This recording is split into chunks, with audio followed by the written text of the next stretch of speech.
Hi, everyone.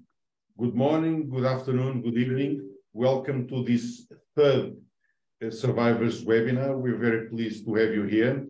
I know from the chat that we have already people from Iran, from Brazil, from Spain, so very happy to have you. I will now give the floor to Julia Challonor, who is going to give us some housekeeping rules. Thank you very much and welcome. Enjoy this webinar.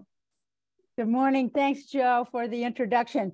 I'm Julia Challonor, the Secretary General of the International Society of Pediatric Oncology, and it's certainly a pleasure to be here today. On the screen, you can see the agenda, and I'm just going to go briefly. You have an opening, and then we will hear from our SIOP president, Survivor Roundtable. We have several survivors who will be speaking. Patient rights advocacy, a speaker for that. A parent roundtable follows. And finally, we have an inspirational speaker, and our CCI president, João Baraka, who you just heard, will close out the morning. I am now going to, let's see, try to go to my other slide. Let's see if I can get this off. And I'm going to show you some housekeeping slides so you can listen. These are our Zoom instructions. We have simultaneous translation today in Spanish and in English. Most speakers will be speaking in English, but one speaker will speak in Spanish. So, to follow the meeting in Spanish, please click on the globe icon below in your Zoom. It will look like this where the blue arrow is. Down here, it will say interpretation. If you click on that button, it will give you, select your language. You can pick either English or Spanish, whichever you prefer. We're going to ask you to participate by adding your questions or your comments in either the chat or the Q&A, and I will be monitoring it and pass that along to the moderator for as much time as we have following both the Survivor and the parent roundtables. This is where your chat is, down and below in your tray of your Zoom.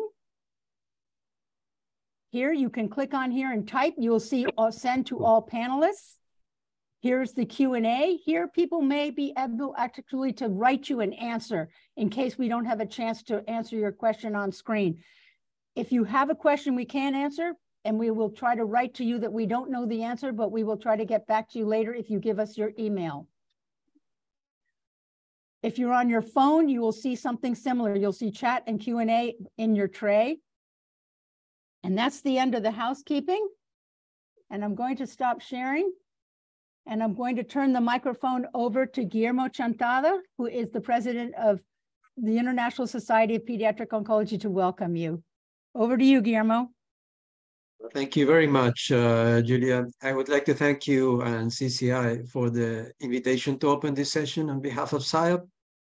It's an honor for me to be here with you today. You are, in fact, you're the reason why we exist, the reason why we study, to research, we cover in the morning, travel to faraway places. Without the desire we have, the need we have to saving you, our work has no meaning. So what can be more satisfying for me, a pediatric oncologist, to be here with you today? But it's not only a matter of saving lives. That's a lot indeed, but it's certainly not enough. We continue to learn from you and just trying to make changes. The issue that will be discussed today, I think, is of great importance. In essence, we will discuss about how we will make our societies change. How will the society not consider having had cancer, childhood cancer as a handicap? Do the policymakers, the banks, the health insurance have the right to know? and that you had cancer, and then they adapt the decision on these factors, we have to prove them wrong. We need to show them they are doing a mistake. And for that, we need to have more conclusive data, and also some change from our end, perhaps. With the new technologies that we are using now, we are digging very deep and finding information that we are not sure how to interpret. But we know, we really know it because you had cancer, and then we had the chance to study you. And we wanted to anticipate if you are going to have long-term health issues. In many instances, we don't know what this information means, and we have little information in non-cancer populations.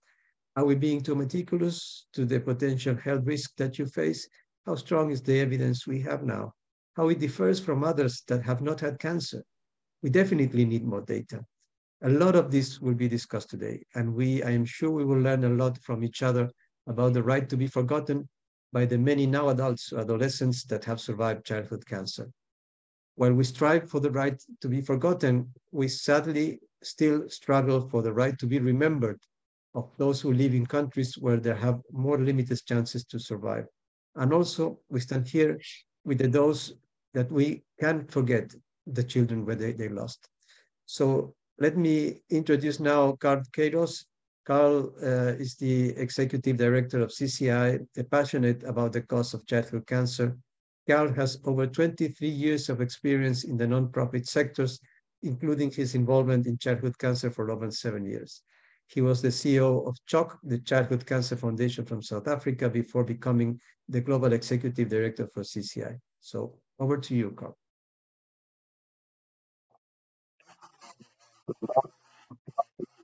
Wherever you may be, it's so exciting to have you join us on this very important webinar on this important subject today. We're focusing on the right to be forgotten, and we're looking at post-treatment, the discrimination that survivors face post-treatment, and that's all I'm going to say in introduction, because we've got some wonderful speakers lined up. We're going to share their knowledge and experience, but I'd like to first introduce the first moderator, someone I know well, actually, Nkuli Bokotse. Nkuli is a childhood cancer survivor. She had ovarian germ cell tumor at the age of 15, and she has been working tirelessly for the cause of childhood cancer since then. She's also on the board of CHOC Childhood Cancer Foundation. That's how we know each other. And she's also the CEO of the Nelson Mandela Children's Hospital in Johannesburg. So warm welcome to you, Nkuli. Thank you so much, Carl, and good afternoon, good morning, good evening to everyone who's joining us today. I have the pleasure of being joined on the panel by a wonderful group of survivors from different countries. I'm going to introduce them first before we do the first presentation. So I have with me this afternoon, I'm from South Africa. I have with me this afternoon, Tiago Costa. Tiago Costa is a childhood cancer survivor from Portugal and a patient advocate at Accreditor and CCI Europe. He's engaged in long-term follow-up of care of childhood cancer survivors, their socioeconomic rights, and topics related to adolescents and young adults, with cancer. That's Tiago there for you. We also have Carla Soto Vargas. Carla is from Chile. She's 30 years old. She was diagnosed with a retinoblastoma back in 1996. She is currently working as an occupational therapist, and she's a co-founder of the survivor network Luz de Esperanza in Chile. Welcome, Carla. And then we have Cruz Perez Jimenez. Thank you, Carla. He is a 23-year-old acute myeloid leukemia survivor. He's from the border region of El Paso, Texas, and Ciudad Juarez in Mexico. He graduated from Texas A&M University with a Bachelor of Science in Biology, and he also completed a Master of Science in Applied Cognition and Neuroscience degree at the University of Dallas, Texas. He is now working towards his MD and PhD degree at UT Southwestern School of Medicine to become a physician and help kids with cancer in a more personal and a hands-on way. Welcome to Cruz. And then lastly, I have Baraka Honest Peter. Baraka is from Tanzania. He is 26 years old and has had quite a journey in his life. He says at the age of 16, he was diagnosed with leukemia, specifically acute lymphoblastic leukemia, stage 3, at Muhambili Hospital in 2012. It was a challenging time for him, but he fought very, very hard and completed treatment in December 2016. Then after conquering cancer, he's determined to continue his education, and he made the decision to go back to school. And he's happy to say that he's in his final year of university as a student at the Center for Foreign Relations in Tanzania. So welcome to all our survivors. Before we get into it, I'd like to just remind everybody who's here that we'll be taking questions at the end of our session. And so without further ado, I'd like to bring Tiago to take us through his experience of navigating a world post-cancer as a survivor. Thank you.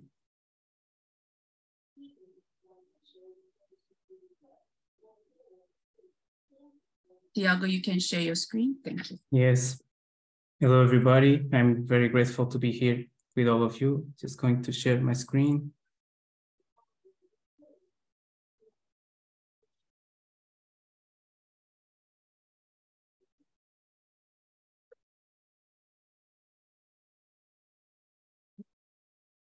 Okay, I think now you can see. So today I'm going to talk to you about the right to be forgotten. And yeah, this is a very important topic for the survivors, because we know that although the improvements of the survivorship rates and the resulting increase of the number of survivors, as most of us are aware of, young cancer patients and survivors face several challenges when undergoing and after the treatment. And for example, from data in Europe, at least 2/3 of survivors have early or late occurring complications due to their treatments, which are sometimes severe or even life-threatening for them. This has a strong impact not only on the survivors' daily lives, as well on their families. And improving their quality of life is a major and crucial goal, for example, having the best long-term follow-up care. Sometimes this feels like we are running an unending marathon, because as childhood or adolescent survivors, there are some obstacles and uncertainties that we face in the years after the treatment. So as the years go by, and one of these barriers could be this financial discrimination. So we know that cancer survivors still face discrimination because of their medical history. And despite of all these barriers to return to the normal life, we know that cancer survivors face additional barriers and challenges when trying to access financial services, such as an insurance or a loan. And two examples of this is when the survivor is being denied when accessing life or health insurance, or to have to pay a premium which is significantly higher than for a person that has other chronic conditions or that does not have a cancer disease in their past.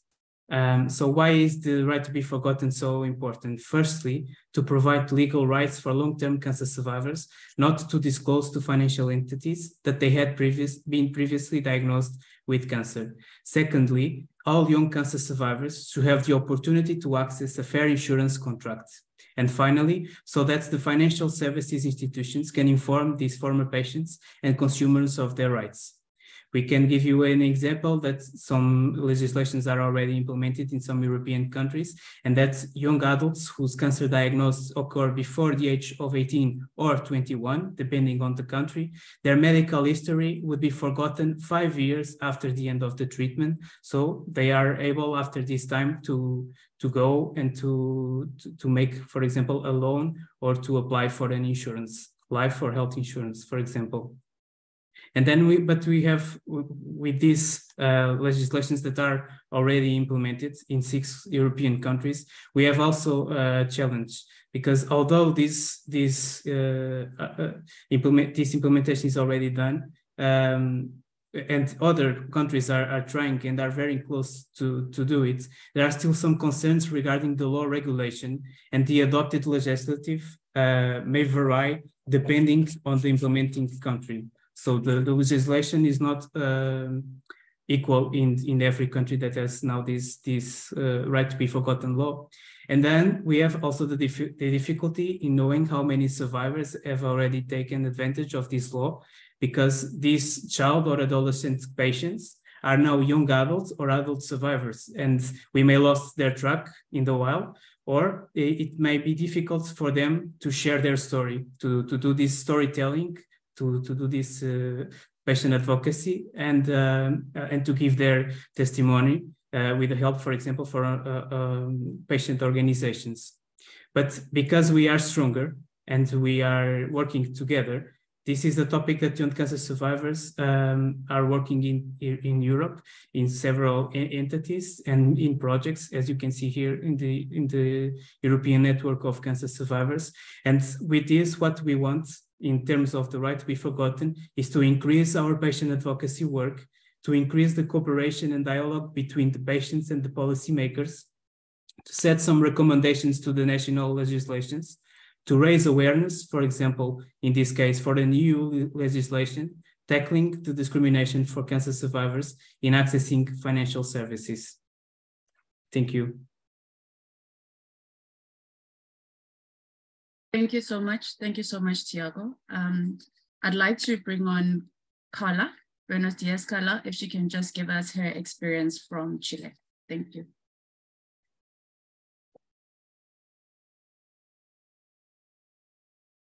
Hola, muchas gracias por la invitación. Voy a proyectar la pantalla.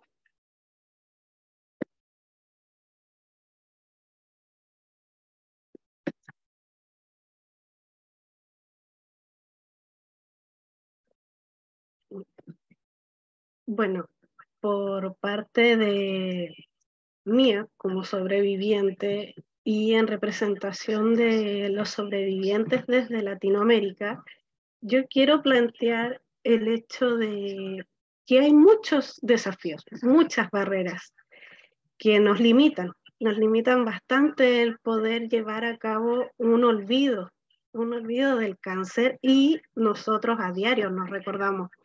Principalmente el mayor factor de dificultad que hay es a nivel social, en el estigma social, cómo la cultura en los países, la sociedad en general, tiene el estigma social respecto al cáncer infantil y cómo lo romantizan, cómo te dicen que eres un luchador, cómo te dicen que tú eres un guerrero, que estás luchando en una batalla a diario, que cuando sales del hospital tú eres más fuerte que cualquier otra persona porque lograste vencer el cáncer. Y ya eso es una carga emocional que nos lleva a quizás limitar nuestra forma de ser, nuestros sentimientos, nuestros pensamientos. Por otro lado, otra dificultad que tenemos ya al salir del hospital, de dejar de recibir este tratamiento continuo, es el acceso a las prestaciones de salud. O sea, conseguir un seguro de salud en el cual nos dé una buena calidad de vida para podernos atender es muy complejo. ¿Por qué? Por el mismo prejuicio de la preexistencia, del hecho de saber que tenemos cáncer, somos un problema, por decirlo así, para el sistema de salud, porque tenemos mayor riesgo de enfermedades, mayor cantidad de atenciones en el sistema de salud, y los seguros de salud no son capaces de cubrirlo. E incluso, como comentaba Tiago, te cobran un poco más. La otra dificultad que quisiera ahondar es el hecho de la educación. Acá en Latinoamérica, principalmente en Chile, se encuentran las escuelas hospitalarias, en las cuales los niños pueden seguir manteniendo su escolaridad, pero no es lo mismo al momento de reintegrarse a sus escuelas regulares. Cuando ellos están en una escuela hospitalaria, están en un contexto protegido, están con niños que están sufriendo lo mismo que ellos, tienen mayor empatía. En cambio, cuando llegan a una escuela tradicional, se vuelven el foco de atención, tienden a ser más protegidos o recibir más burlas, ser vulnerables frente a la sociedad, y esto obviamente conlleva una dificultad que va cargando todavía con el problema social, con este estigma social. Y una de las grandes dificultades a nivel de educación es la falta del apoyo pedagógico integral, que los docentes logren entregarle un apoyo, al alumno que sepa que viene saliendo de un tratamiento oncológico, ya que hay muchas secuelas que son silenciosas, como las secuelas cognitivas, y pudiese haber un apoyo desde el sistema educativo hasta llegar al sistema de educación superior. Y por último, otra dificultad que hay es a nivel laboral. Uno ya cuando crece, los años de estudio que tuvo para conseguir una carrera profesional, se enfrenta a otra barrera, que es a nivel laboral, que al momento de conseguir un trabajo, de asistir a una entrevista, lo primero que te preguntan, ¿qué te ocurrió cuando tú tienes una secuela física y evidente? O cuando hay una secuela cognitiva, también tiende a haber ese prejuicio. Y esto también se merma a que muchas veces nos cuesta conseguir trabajo y nos cuesta conseguir acceso a los créditos hipotecarios, porque obvio nos cuesta pagarlos, pero está al igual que el estigma de la salud, el hecho de la preexistencia. Está esto como implícito culturalmente que nosotros vamos a vivir menos, que no vamos a ser capaces de pagar las cuotas. Y eso es un prejuicio enorme, el cual, como avances en Latinoamérica, se ha luchado por medio de la concientización al entorno que no es oncológico, o sea, la sociedad civil, que no sabe sobre el cáncer, que están a diario viviendo su vida sin saber que al lado puede tener un compañero o un hijo que tuvo cáncer y que hoy en día está luchando por seguir saliendo adelante, sigue trabajando internamente. Y es por eso que a nivel de Latinoamérica, principalmente acá en Chile, se creó la Red Nacional de Sobrevivientes Luz de Esperanza, de la cual soy cofundadora, y en la cual podemos decir que hemos tenido grandes avances debido a que estamos en la creación del Plan Nacional de Cáncer Infantil y podemos dar este cambio, podemos darle la vuelta a la mano y darle la oportunidad a que los sobrevivientes tengan más apoyo, tengan más visibilidad. También tenemos la creación de la red de sobrevivientes pro supervivientes que se desarrolla en Venezuela, ellos muy enfocados en la educación, en poder fortalecer a los sobrevivientes, en el poder entregarles herramientas, educación. También está a nivel internacional de Latinoamérica la creación de la red Faros de Vida, la cual se enfoca en poder reunir a distintos países, Chile, Venezuela, México, Ecuador, Perú, pero aún así seguimos siendo nosotros, que somos los primordiales, como sobrevivientes y sociedad civil, los encargados a poder crear este cambio, porque si nosotros no les creamos la conciencia a quienes no saben, ellos nunca van a saber cómo ayudarnos. Bueno, muchas gracias. Este fue mi aporte.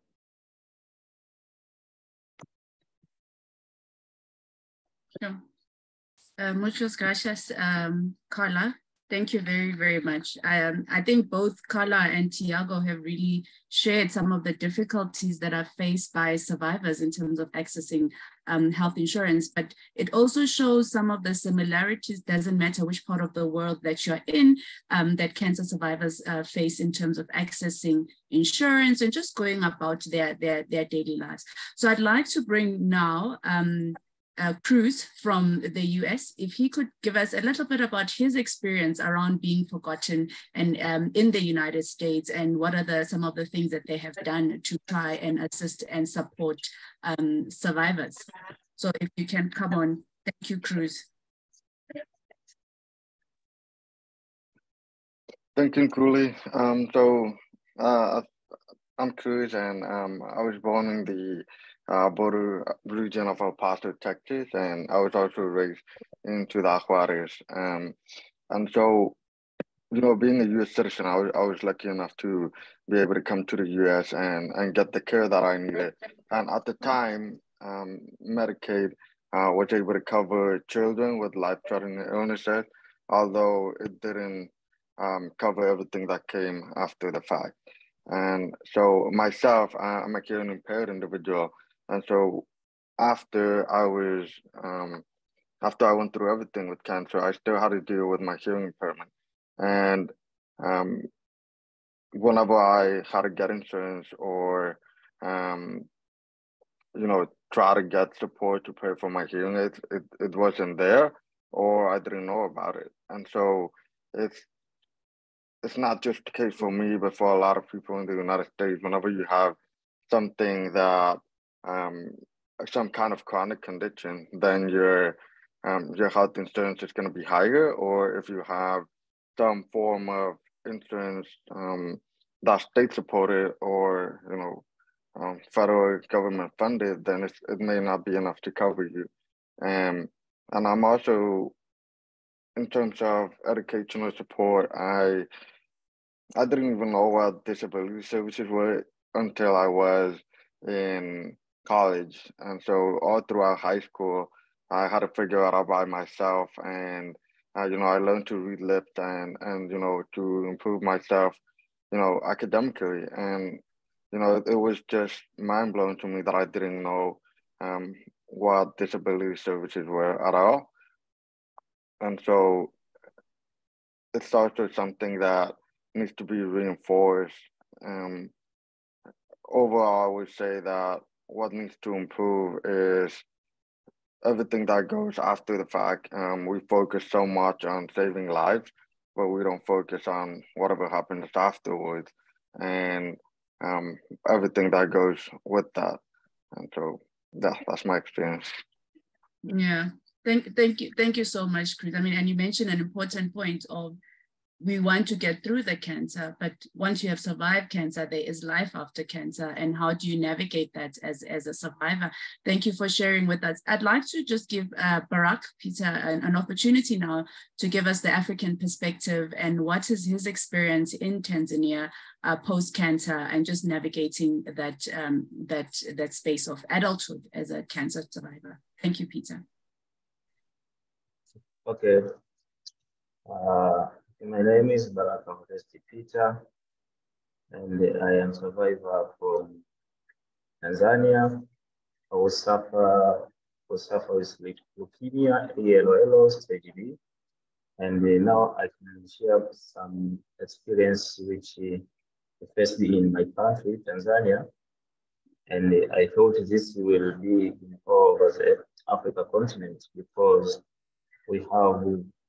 sometimes we have same thinking about this disease. So it is very hard for me to participate in this session because I think this is good for development for our survivor all over the world. In Tanzania, this disease is very serious and people, they sick very serious every day, and they have a lot of big number of children who suffer from the cancer disease. But there is a different challenge for patients to recover quick in this country, and this can be due to the various factors which lead children to recover very fast and to have a high number of survivors in our country or in Africa overall, because there's a different factor I experienced to see, like issue of financial issues, issue of technology or in getting treatment, issue of poor beliefs. It contributes a lot in failure to get a high number of survivors in our country. And sometimes we have a low government support in our country because government, they support in a little way for supporting the children to recover or to be away from to suffer from the disease, but they have a little hand to support those children. Is different from others disease like HIV, like others disease. But in cancer, they have a little support, which I experience. So the big challenge from those periods I mentioned, they have big challenge in issue of segregations in our society and in our people from different institutions, organizations, or government. So this segregation is coming to when they listen like these children suffer for the cancer of leukemia or what else. They put perception like these children need a special care and need a lot of care. Even if he recover and he survivor is away from the treatment, but if they listen or they think this children is suffer from cancer, they think he need or she need a special care. So segregations come where they feel like these children anytime, any day or any month can die. Even if you assure them like I'm okay and I'm a survivor from the cancer, but their perception, they think like any day, any time you will go and die. So this, it brings a segregation also in the side of getting a job. In getting a job in our country, because for my experience, when I pass through in different documents, when people want to apply for the job, first thing they look for, or they want issue of medication results or medication report. So if they get answers like previously you suffer from the cancer, they have a big question mark for you, like they think like you don't perform well, or anytime they can lose you to their position or to their job. So for their views, they think like you cannot perform well because all the time you can need a treatment, or all the time you need a special care, or you don't need to move from one place to another to perform different jobs. So if they get the answer like you suffer from cancer, it is very hard to trust you to get a job. And this will be a very challenge to our country. And this I practice through in different institutions which they need medical research. So if we write there like it, I will suffer from cancer disease. For you, it is very hard to get a job. So for my experience, they have two bad things like segregation in getting jobs and the segregation in our society. So society as a society, they can change, but they need a big chance to they need awareness. They need awareness about this cancer disease. Like if there's someone gets the cancer, he can be treated and can be okay and continue with their life as we are seeing here. I'm okay and I'm performing all my things okay. I can perform any job. And the last 3 years, I attended in national armies for short course, and I perform well without any problem. So if it happened for me, I'm going to tell someone like I'm okay, and previously I perform. I'm going to perform well to practice in national army. In our national army, they cannot trust you because they think like you lie, then you something like that. So the big issue is about segregation. Yeah. All right. Thank you. Thank you so much. Thank you so much, Peter. And I mean, Baraka, you raise an important issue around jobs and the ability to get jobs. I mean, Carla also mentioned something similar, that if you go looking for a job, if you have an obvious disability or sequelae of the cancer, people ask you what's wrong with you. So maybe Tiago, from your context in Europe, what do survivors do? Who can assist them in terms of the jobs issue? Is it even an issue in your environment that some survivors are not able to access certain jobs because of the consequences of illness and treatment post-cancer? Hello again. Yes. So it's a thematic that we as a survivors group, we are working on it as well, because at one point, we don't have too much information on it. And we just have this information when survivors tell us, for example, in the patient organizations, like parents organizations or as well survivors organizations, when we get in touch with these survivors. So when we hear from them, we know what happens and what is their reality. And in the other sense, the entities and the companies doesn't have a lot of information and don't know a lot of information about the survivorship. So we have to find out here a bridge and to give them the best information that we know about survivorship, like the long-term follow-up and the difficulties that survivors have and the challenges in survivorship, like the one of the finding a job and also to be in a job, because some survivors could not make it to be like 8 hours in a desk, for example.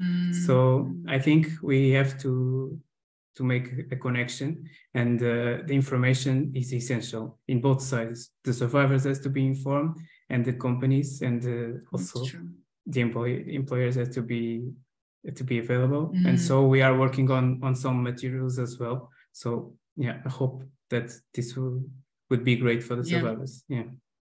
Oh, wow. No, that I mean, you also raise a very important point that it's not just about survivors having the knowledge, but it's important for survivors to tell employers about the knowledge and what's happening and what are the challenges faced by survivors. You know, Cruz, I'd like to bring you in here. You had mentioned that, you know, at some point you were not aware of the disability services. I think you mentioned that. So in the US, what would you advise a survivor to do? What is available to support them afterwards in terms of care and navigating some of those difficulties? Like, who assisted you and how would you advise other survivors to navigate?